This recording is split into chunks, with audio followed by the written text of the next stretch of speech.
bahwa dua lembaga itu sudah melanggar undang-undang. Ya kan? Selain tadi pasal 28 konstitusi juga dilanggar. Nah, konstitusi pasal 28F ya, itu jelas. Jadi selain konstitusi, undang-undang juga dilanggar. Sekarang dari penyidikan menjadi penyidikan dan sebagainya. Itu tidak bisa dilepaskan juga dengan undang-undang 14 2008 ini. Ya, itu ada sangkut pautnya. Jadi tetap aja saya katakan ya kan, janganlah menegakkan hukum dengan melanggar hukum.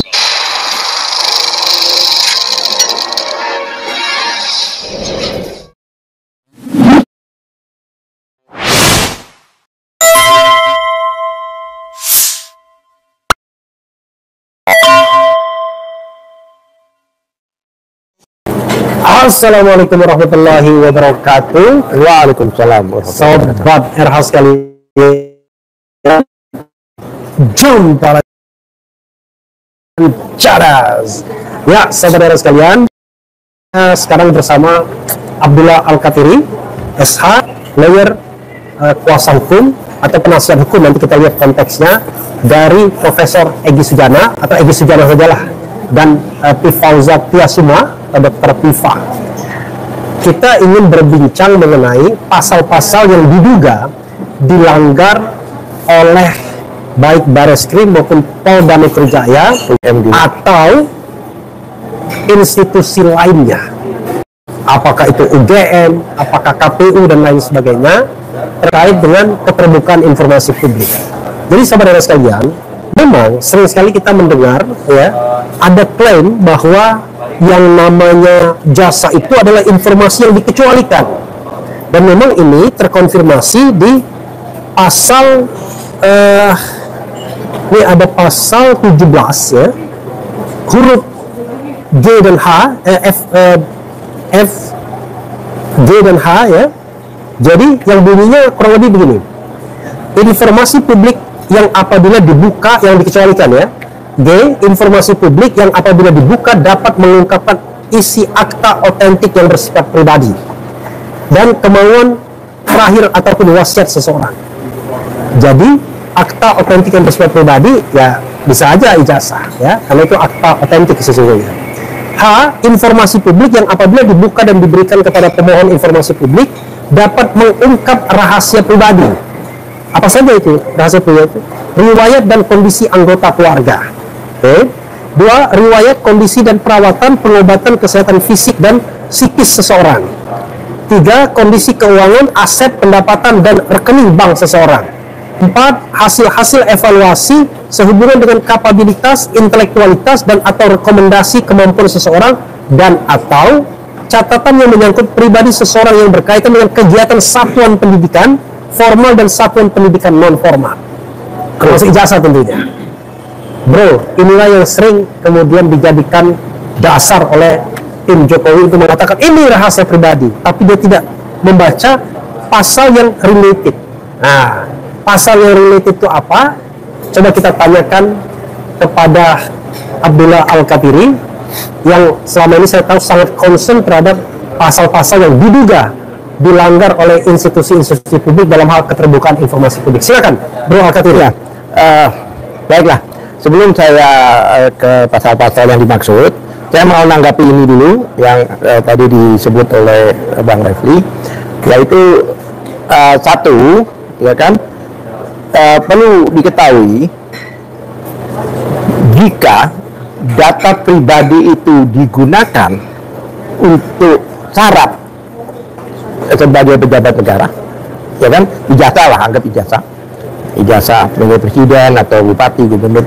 Jika ijazah itu digunakan sebagai syarat untuk menjadi lembaga negara, pejabat negara, ya kan, itu sudah bukan dikatakan data pribadi lagi, tapi adalah data publik, dokumen publik. Karena apa? Karena itu digunakan sebagai syarat. Nah, karena dokumen publik, maka sifatnya terbuka dan dapat diakses oleh siapapun juga. Ya kan, itu ya, kalau boleh tahu, tadi kan pasal 17 ya, huruf H, G dan H ya. Nah, pengecualian dari pengecualian ini pasal berapa? Anggap itu pengecualian ya, ya kan. Jika itu sudah menjadi digunakan sebagai syarat untuk menjadi pejabat publik, maka sudah bukan data atau dokumen pribadi lagi, tapi sudah merupakan dokumen publik. Itu digarisbawahi, sudah menjadi dokumen publik. Sehingga ya kan publik dalam arti rakyat atau masyarakat, ya dokumen publik itu sebenarnya terbuka. Oleh sebab itu, baik rakyat maupun masyarakat bisa mengakses dan mendapatkan itu, dan itu kalau ditanya pasal berapa, itu dasarnya ada konstitusi. Dalam Undang-Undang Dasar pasal 28F itu jelas menyatakan bahwa setiap warga negara berhak untuk berkomunikasi, mendapatkan informasi, mengakses dari dokumen-dokumen publik tersebut. Itu 28F ya, mungkin bisa dibacakan. Sebelum konstitusi ini mungkin Bro Al-Katiri lupa-lupa ingat ya, dengan pengecualian yang disebut dalam pasal 18 ayat 2 undang-undang ini. Ada di sini disebutkan tidak termasuk informasi yang dikecualikan sebagaimana dimaksud dalam pasal 17 huruf G dan H yang saya bacakan tadi. Antara lain apabila A, pihak yang rahasianya diungkap memberikan persetujuan tertulis. Pak Jokowi tidak. Dan atau pengungkapan berkaitan dengan posisi seseorang dalam jabatan-jabatan publik. Itu maksudnya. Kalau pasal 28F tadi memang setiap orang berhak atas informasi sebagai sebuah payung. Silakan. Itu kan jelas dikatakan. Ya kan, bahwa kecuali orang yang digunakan sebagai persyaratan dokumen publik, kan itu dikatakan kan. Untuk jabatan posisi seorang dalam jabatan publik, nama ini bupati, gubernur, wali kota, presiden, itu adalah jabatan publik. Itu diatur juga oleh undang-undang. Yaitu Undang-Undang Nomor 14 Tahun 2008 masalah informasi keterbukaan publik. Keterbukaan informasi publik. Keterbukaan informasi publik. Itu jelas kan. Oleh sebab itu, ya kan, kalau barangkali bisa karena saya tidak bawa, ya kan, tolong dilihat pasal 1 ayat 3. Kita bicara seperti itu. Jadi yang dimaksud dokumen publik itu apa, kemudian yang dimaksud badan publik itu apa, yang dimaksud lembaga publik itu apa, itu ada semua. Pasal 1 huruf 3. Poin 3. Badan publik adalah lembaga eksekutif, legislatif, yudikat, dan badan lain yang fungsi dan tugas pokoknya berkaitan dengan penyelenggaraan negara yang sebagian atau seluruh dananya bersumber dari APBN dan atau APBD atau organisasi non pemerintah sepanjang sebagian atau seluruh dananya bersumber dari APBD dan atau APBN dan belanja daerah, sumbangan masyarakat dan atau luar negeri. Jelas. Jadi satu, dia menyelenggarakan fungsi negara. Yang kedua, dananya sebagian atau seluruhnya berasal dari APBN atau APBD. Itu yang dimaksudkan badan publik atau lembaga publik. Sekarang saya bertanya, apakah UGM dan KPU, ya kan, menerima dana APBN? Sudah pasti. Kan, apa namanya kan BOPT kalau nggak salah. Kan artinya apa namanya bantuan operasional perguruan tinggi. Kalau SMA BOS itu sekolah, ya kan. Itu di situ dikatakan keseluruhan atau sebagian. KPU juga demikian. Oleh sebab itu mereka adalah badan publik. Itu jangan lupa, garis bawahi dulu. Mereka adalah badan publik atau lembaga publik. Kalau kita rujuk ke pasal 2 di situ, jelas ayat 1 mungkin dibacakan. Pasal 2 ayat 1, setiap informasi publik bersifat terbuka dan dapat diakses oleh setiap pengguna informasi publik. Itu jelas kan, bahwa yang dimaksud informasi publik itu bersifat terbuka dan dapat diakses oleh publik. Ya kan? Oleh sebab itu jika UGM maupun KPU ya kan ditanyakan oleh publik, oleh masyarakat yang ingin tahu itu tidak boleh disembunyikan karena sifatnya terbuka. Di situ jelas kan bahwa dua lembaga itu sudah melanggar undang-undang. Ya kan, selain tadi pasal 28 konstitusi juga dilanggar. Nah, konstitusi pasal 28F. Itu jelas. Jadi selain konstitusi, undang-undang juga dilanggar. Kemudian kalau merujuk lagi ke pasal 4 di situ, pasal 4 Undang-Undang Keterbukaan Informasi Publik mengatakan hal demikian. Setiap orang berhak memperoleh informasi publik sesuai dengan ketentuan undang-undang ini. Mau dibacakan lagi seterusnya? Bisa aja nih. Setiap orang berhak melihat dan mengetahui informasi publik, menghadiri pertemuan publik, mendapatkan salinan informasi publik, menyebarluaskan informasi publik. Iya. Jadi sepanjang itu adalah informasi publik, maka setiap orang berhak. Tidak usah lagi dipakai sengketa-sengketa informasi publik. Iya. Karena informasi publik itu, ijazah bukan informasi publik, tetapi begitu dipakai untuk jabatan publik, maka dia menjadi informasi publik. Ya, itu kan berkesinambungan. Ya. Bahwa ijazah itu digunakan sebagai salah satu syarat untuk menjadi pejabat publik. Ya. Masuk ke KPU dan sebagainya. Ya kan? Orangnya sudah selesai, tapi ijazahnya kan digunakan digunakan. Iya. Ya. Jadi jika dikatakan bahwa itu sudah digunakan mendaftar sebagai sebagai pejabat publik, sudah bukan dana pribadi lagi. Ya. Dia terlepas dari pribadi. Ya. Apalagi ijazah hanya selembar kertas. Harta kekayaannya pun, maksudnya kalau dia digunakan, bukan tidak digunakan, kalau dia digunakan. Iya, maksudnya begini, apalagi itu digunakan. Ya. Tapi begitu mereka itu sudah menjadi pejabat publik sebagai persyaratan, harta kekayaannya pun harus dideklar. Ya. Bayangkan harta kekayaannya, sahamnya, depositonya, padahal harta kekayaan itu informasi pribadi. Nah, iya, bayangkan. Ya. Itu tidak berlaku lagi pribadi itu kalau selama dia sudah menjadi pejabat publik, sudah tidak ada, jangan bicara pribadi lagi, sudah tidak ada. Oke. Bahkan bayangkan hartanya. Jika dia punya saham, itu harus dideklar. Ya. Nah, apalagi ijazah. Ya. Oleh sebab itu, jelas UGM, ya kan, dan KPU ketika masyarakat atau rakyat itu meminta untuk melihat, mengakses dan sebagainya, dihalang-halangi, bagi UGM itu adalah melanggar konstitusi, bahkan melanggar undang-undang. Oke. Itu jelas. Yang saya katakan adalah, misalnya ya. Kalau ijazah awalnya private, tetapi begitu digunakan dalam jabatan publik menjadi public, dokumen publik, become a public document. Ya. Pertanyaan saya adalah bagaimana dengan skripsi? Apakah skripsi itu dokumen publik? Loh, kalau dokumen private? Kalau itu tidak digunakan, kalau private-nya bukan, karena buktinya apa? Skripsi itu kan ditaruh di perpustakaan. Ya kalau di perpustakaan artinya apa? Semua orang bisa membaca. Artinya bisa diakses oleh siapapun juga. Ya kan? Saya pada waktu saya dulu kuliah, saya buat skripsi ada berapa, itu dikatakan ini untuk perpustakaan, ini untuk ini. Nah, kalau itu merupakan rahasia publik, nah kenapa ditaruh di perpustakaan? Ya. Itu sederhana aja, lautan hukum lah. Jadi barangkali orang mengatakan, loh, kan skripsi ini tidak digunakan untuk mendaftar untuk jabatan publik ya, tetapi jangan lupa skripsi bukan dokumen publik, bukan dokumen publik. Ya kan? Kalau skripsi dokumen publik, bukan dokumen digunakan, bukan dokumen privat, bukan dokumen privat. Karena kalau dia jadi dokumen privat, orang nggak bisa belajar. Kan tujuan orang membuat skripsi itu kan agar dibaca orang. Ya. Bukan hanya untuk tulisan latihan. Ya kan? Makanya kalau orang-orang di perguruan tinggi itu dosen-dosen suruh buat jurnal kan? Nah, jurnal itu apa? Untuk dibaca. Oleh siapa? Oleh publik. Jadi nggak ada ketentuannya itu. Artinya itu tidak ada aturan. Kalau memang itu didapatkan dari perpustakaan atau meminta, ya kan, orang ingin tahu soal itu, dibuka saja. Kalau enggak, kenapa harus ditaruh di perpustakaan? Oke. Menarik ini ya. Jadi intinya adalah ijazah itu adalah dokumen privat tapi jadi publik karena dipakai karena memang diinformasikan. Pertanyaan saya, Bro Alkafiri, bagaimana dengan posisinya? Iya dulu, orang mengatakan iya dulu Jokowi kan dia ini presiden, tapi sekarang kan bukan lagi. Jadi dia sudah jadi warga negara biasa.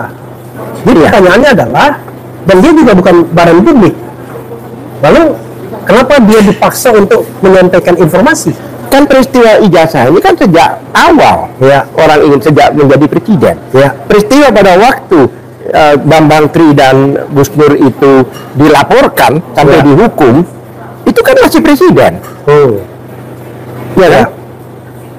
Nah, oleh sebab itu kan saya kembali ke pasal 1 tadi ayat 3, apapun juga selama mereka itu UGM maupun KPU itu mendapatkan dana APBN baik sebagian, ya kan, itu tetap terikat dengan apa? Bukan publik. Maksud saya adalah kita tidak bicara KPU dan UGM. Kita bicara Pak Jokowinya. Ini kan menarik nih sebagai sebuah kajian. Di tangan Pak Jokowi itu ada dokumen publik, yaitu ijazah yang sudah digunakan. Tapi dia sekarang makhluk privat. Pertanyaannya adalah bagaimana caranya agar dokumen publik yang ada di tangan dia itu bisa diperlihatkan ke publik, kan begitu? sementara dia bukan badan publik. Iya, tapi pertanyaan saya, dokumen itu pernah digunakan nggak? Ya, saya sudah tidak mempermasalahkan lagi. Intinya adalah itu dokumen publik, publik sudah. Nah, sementara dokumen publik itu di tangan privat. Ya, tapi masalahnya kan di KPU sendiri kan harus menunjukkan selama itu masih tersimpan di KPU itu masih milik publik. Berarti maksudnya? Enggak, maksud saya bukan KPU. Kalau di KPU kan ada jelas, ada fotokopinya barangkali, ya. Atau di UGM ada juga fotokopi untuk legalisir kan. Ya. Tapi kan yang analog yang berbentuk kertas ya, ijazah itu kan adanya di Pak Jokowi. Iya. Nah, Jokowi sekarang bukan lagi makhluk publik, tapi makhluk privat. Iya. Bukan badan publik, tapi dia makhluk privat. Walaupun orang mengatakan dia masih Dewan Pengawas Danantara. Iya. Oke, silakan dieksplor. Kalau Danantara itu kan jelas ya. Danantara itu kan juga diatur di 105 MK kemarin itu ya. Nomor 105 itu, ya kan? Itu kan termasuk itu kan tidak bisa digunakan untuk melaporkan kan. Ya pasal 70A itu kalau nggak salah tidak bisa karena apa? Kalau dia sebagai pejabat negara atau korporasi negara maka tidak bisa digunakan kan begitu. Ya kan? Itu masalahnya. Oke. Jadi sesungguhnya kalau kita lihat Pak Jokowi ini fungsinya sebagai pejabat publik sesungguhnya. Dan sekarang beliau masih pejabat publik. Jadi masih ada kewajiban untuk menyerahkan ijazah itu. Kalaupun dia itu tidak lagi pejabat publik, ada informasi publik di tangan dia yang kemudian publik ingin tahu. Kan begitu? Iya. Itulah gunanya undang-undang keterbukaan informasi publik ini sebagai bentuk dari akuntabilitas ya. Iya. Silakan ditambahin lagi, Bro. Iya. Jadi begini, kan masalah ijazah ini kan banyak. Ya, beberapa ya, contohnya yang masuk ke MK ya, banyak yang karena pemalsuan ijazah itu sehingga dianulir lah. Contohnya bupati atau apa gitu, wali kota, yang mana ada yang melaporkan bahwa dia menggunakan ijazah itu adalah ijazah yang palsu contohnya. Itu kan dianulir di MK ini. Ya, masalahnya sekarang ada warga negara sama dia yang dia laporkan, ya kan, dengan menggunakan dasar ijazah itu. Satu, kedua lagi. Kenapa TPU yang melaporkan? Karena TPU itu berhubungan dan kliennya sebelumnya. Ini berhubungan banget. Karena apa? Pada waktu itu yang seharusnya dia nunjukkan pada waktu menuntut Bambang Tri itu, ya kan? Tapi kan tidak dihadirkan. Ya kan? Jadi apa ya? Mereka itu menghukum Bambang Tri ya dan Gus Dur itu di dakwaannya kan ada 14 ayat 1 yang mana kebohongan yang menunjukkan keonaran. Kalau dikatakan bohong kan harus ada bukti, ini loh bohong, ini buktinya aslinya gitu, tapi tidak dihadirkan. Undang-Undang nomor 1 1946 pasal 14 ayat 1. Iya, itu jelas tidak dihadirkan. Jadi ceritanya sampai kenapa Egy Sujana dia melapor segala ini karena dia sudah jalan buntu. Jalur-jalur yang dia katakan jalur-jalur yang adem ya, katanya datang ke sana Pulau Nun, ke lembaga publik namanya UGM dan sebagainya, tapi tetap kan tidak diberikan informasi. Oleh sebab itu dia pakai jalur dilaporkan. Ya kan? Kenapa? Ya karena itu tadi. Karena gara-gara ijazah ini tidak dibuka, maka ada 2 warga negara yang dihukum hanya gara-gara tidak terbukanya ijazah ini. Oke. Silakan Bro Alkatiri, closing statement soal penggunaan atau... Nah, ya itu saya hubungkan dengan sekarang ya, yang mana akan diproses dari penyelidikan dan penyidikan ya, peristiwanya teman-teman itu. Sekarang dari penyelidikan menjadi penyidikan dan sebagainya, itu tidak bisa dilepaskan juga dengan Undang-Undang 14 2008 ini. Itu ada sangkut pautnya. Jadi tetap aja saya katakan ya kan, janganlah menegakkan hukum dengan melanggar hukum. Itu intinya. Oke, saudara sekalian, itu tadi dengan Abdullah Alkatiri. Ya, ini temuan yang berikutnya bagaimana polisi atau penegak hukum melanggar hukum, yaitu melanggar pasal Undang-Undang nomor 14 tahun 2008 tentang keterbukaan informasi publik. Kok polisi atau penegak hukum yang melanggar? Ya, karena dia tidak menggunakan pasal ini ketika dia mempertimbangkan agar kasus ini kemudian dibuka lebih transparan. Padahal atas nama pasal atau undang-undang ini harusnya Pak Jokowi membuka data dokumen publik yang dia miliki, karena dokumen itu sudah menjadi dokumen publik ketika dia menggunakannya dalam jabatan-jabatan publik. Begitu saja. Wassalamualaikum warahmatullahi wabarakatuh. Waalaikumsalam. Keren. Cadam.